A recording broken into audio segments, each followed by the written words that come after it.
Alam mo ba na hindi lamang tayong mga Katoliko ang gumagamit ng Santo Rosario or prayer beads?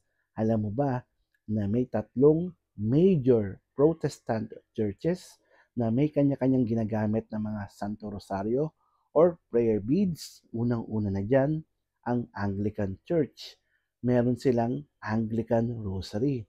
Ito ay batay sa anglicancompass.com.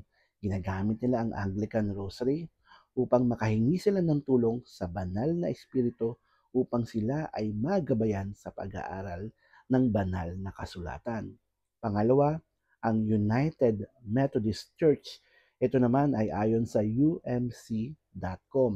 Meron silang tinatawag na prayer beads. Ginagamit nila ito upang makahingi sila ng tulong sa ating Panginoon Diyos para tulungan sila sa kanilang mga problema at magabayan sila at lalo pang mapalakas ang kanilang pagdarasal at pananampalataya. At ang pinakahuli, ang Lutheran Church. Ito naman ay ayon sa kimberlinglutheran.com. Ang kanilang Lutheran Rosary ay parehong-pareho sa Catholic Rosary. Gumagamit din sila ng Apostles' Creed at Lord's Prayer.